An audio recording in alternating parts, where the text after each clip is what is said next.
এবার ইরান ইসরায়েলের যুদ্ধ ক্রমে ভয়াবহ রূপ নিচ্ছে।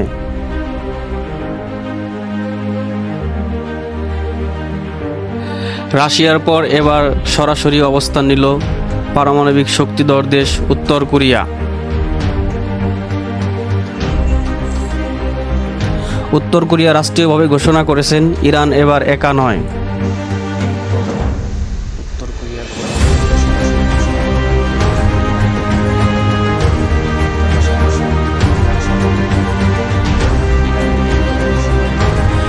উত্তর কোরিয়ার প্রধানমন্ত্রী আরও বলেন, ইসরায়েলের আগ্রাসন ও যুক্তরাষ্ট্রের একচেটিয়া সিদ্ধান্ত আমরা গভীরভাবে পর্যবেক্ষণ করছি।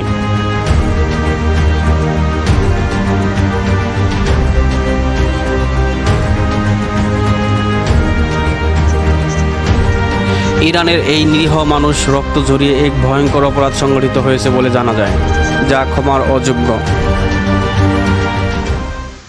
যুক্তরাষ্ট্র গোটা বিশ্বের নিরাপত্তাকে আজ প্রশ্নের মুখে ঠেলে দিয়েছে। এই প্রথম উত্তর কোরিয়ার প্রধানমন্ত্রী সরাসরি ঘোষণা করলেন, এ যুদ্ধে ইরান একা নয়।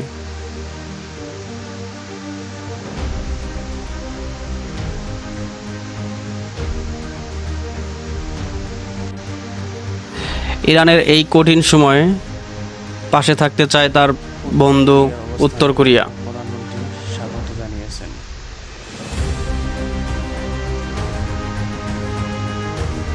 আর এটি হতে পারে পৃথিবীর তৃতীয় বিশ্ব। উত্তর কোরিয়া সেনাবাহিনী এখন সর্বোচ্চ সতর্কতায় রয়েছে।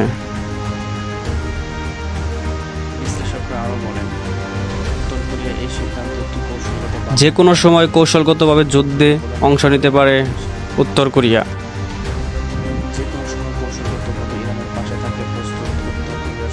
আর এই কৌশলগত হতে পারে ইরানের প্রস্তুতিমূলক উত্তর কোরিয়া।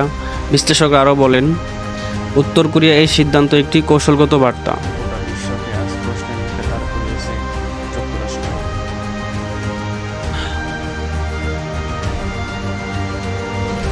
উত্তর কোরিয়ার প্রধানমন্ত্রী বলেন, যুক্তরাষ্ট্র কূটনৈতিক দরজা বন্ধ করে দিয়েছে। যুক্তরাষ্ট্র শুধু এখন আগ্রাসনের ভাষা বোঝে। গোটা বিশ্বের নিরাপত্তা আজ প্রশ্নের মুখে।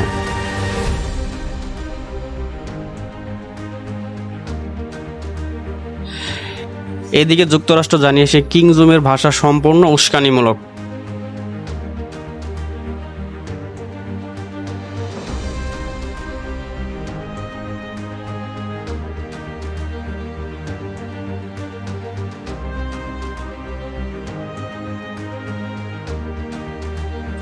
উত্তর কোরিয়ার এই অবস্থানকে ইরানের প্রধানমন্ত্রী স্বাগত জানিয়েছে।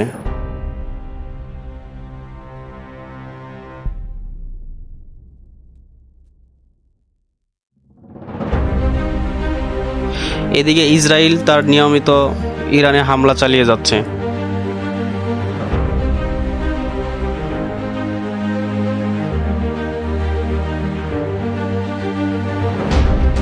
এটি হতে পারে বিশ্বের তৃতীয় যুদ্ধ আগাম প্রস্তুতি।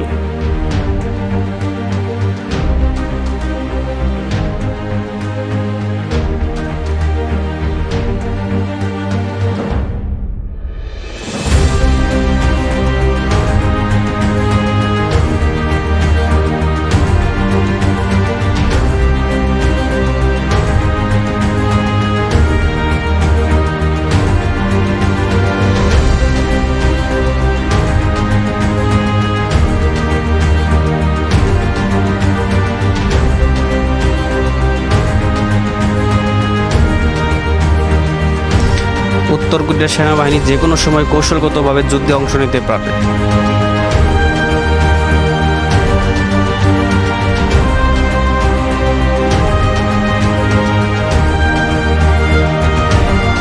যুক্তরাষ্ট্রের একচেটিয়া সিদ্ধান্তকে ভালোভাবে দেখছে না উত্তর কোরিয়ার প্রধানমন্ত্রী।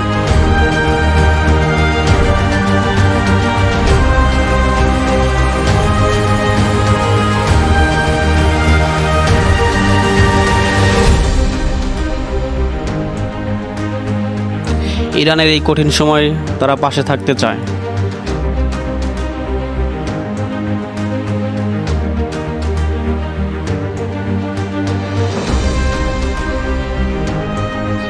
যুক্তরাষ্ট্র এখন গোটা বিশ্বকে নিরাপত্তার প্রশ্নের মুখে দাঁড় করিয়েছে।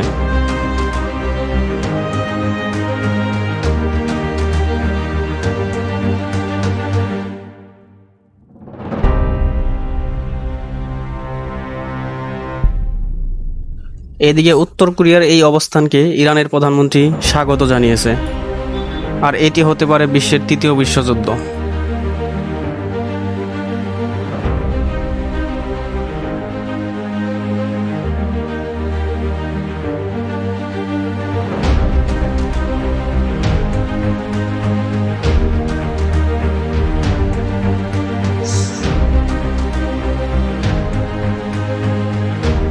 যুদ্ধ ক্রমে ভয়াবহ রূপ নিচ্ছে।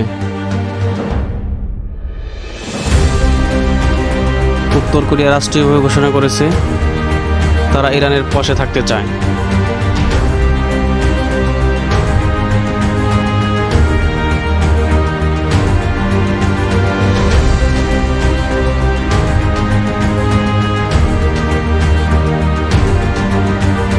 এদিকে যুক্তরাষ্ট্র আরও জানিয়েছে কিম জং সম্পূর্ণ ভাষা উস্কানিমূলক।